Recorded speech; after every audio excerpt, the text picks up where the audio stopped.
हिरन और कौवे की बहुत ही पक्की दोस्ती थी। कौवा हिरन की पीठ पर बैठता, उछलता कूदता और हिरन भी उसको उछलता हुआ पूरे जंगल में घुमाता, शेर कराता। उन दोनों की दोस्ती पूरे जंगल में मशहूर थी और जितने भी मांसाहारी जानवर थे वो उनकी दोस्ती को देखकर उनसे जलते थे। वो सोचते किस तरह से इनकी दोस्ती तोड़ी जाए ताकि हम इस हिरन का शिकार कर इसका मांस खा लें।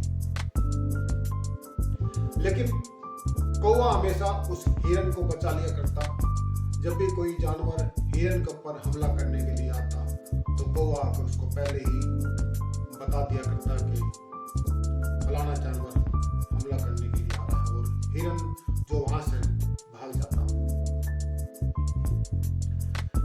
एक दिन एक लोमड़ी ने उनको देखा, जो बहुत ही सियानी थी, चतुर थी, कि मैं इनकी दोस्ती को तोड़वाऊंगी और इस हिरन का मांस खाऊंगी। एक दिन कौवा किसी काम से बाहर गया हुआ था। उसने मौका देखा, लोमड़ी ने और हिरन के पास आई।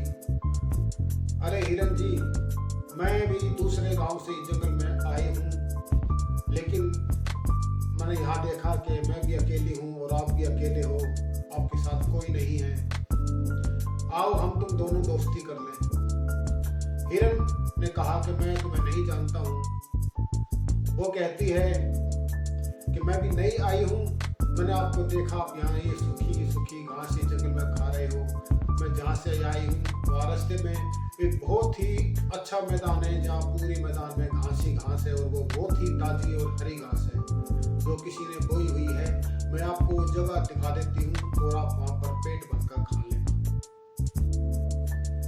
हिरन जो था मनचला था और भोला था, वो उसकी बातों में आ गया और उसने लोमड़ी के साथ दोस्ती कर ली।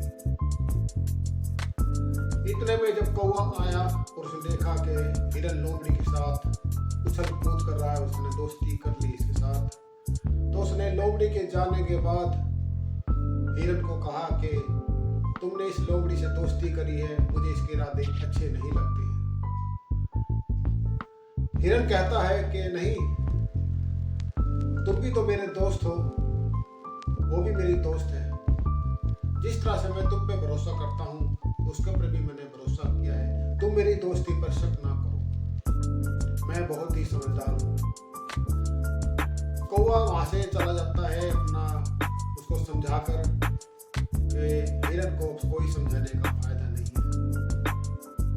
अगले दिन लोमड़ी आती है और उस हिरन को उस खेत की तरफ लेके चल पड़ती है जहाँ उसने हरी हरी घास पकाई थी और कहती है, सामने देखो वो कितनी हरी घास है, आप पेट भरकर खाओ, मैं यहाँ बैठी हुई तुम्हारा इंतजार कर रही हूँ। जब हिरन उस खेत में बढ़ता है तो वहाँ एक बहुत बड़ा जाल बिछाया हुआ था किसान ने। वो हिरन जाकर उस जाल में फंस जाता है और निकलने के लिए छड़पड़ाने लगता है और आवाज लगाता है लोमड़ी को कि आओ मेरी मदद करो, मुझे यहाँ से निकालो। तो लोमड़ी कहती है कि मेरे तो छोटे छोटे पाँव हैं, मैं इस जाल को कैसे निकाल सकती हूँ।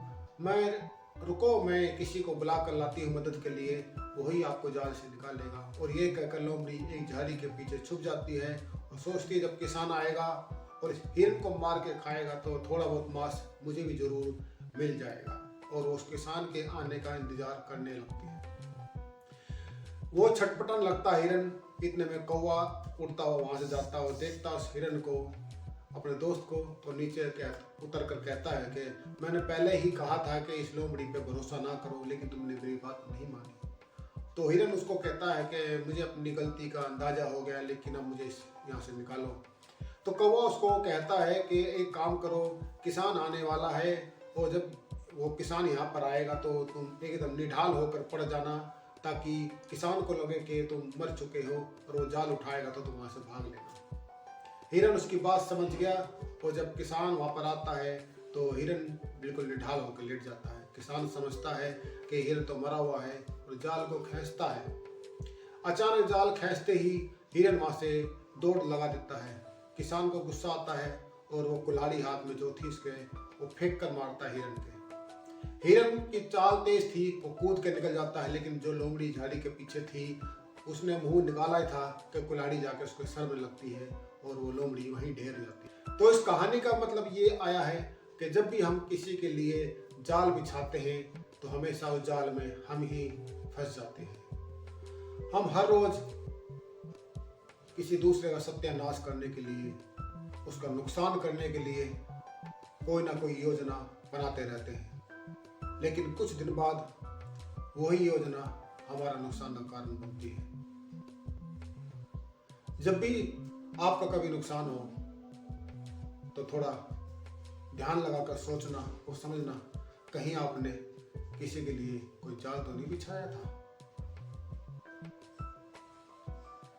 फिर किसी दिन किसी नई कहानी के साथ आपसे फिर मुलाकात होगी। आपको ये कहानी कैसी लगी कमेंट में मुझे जरूर बताएं।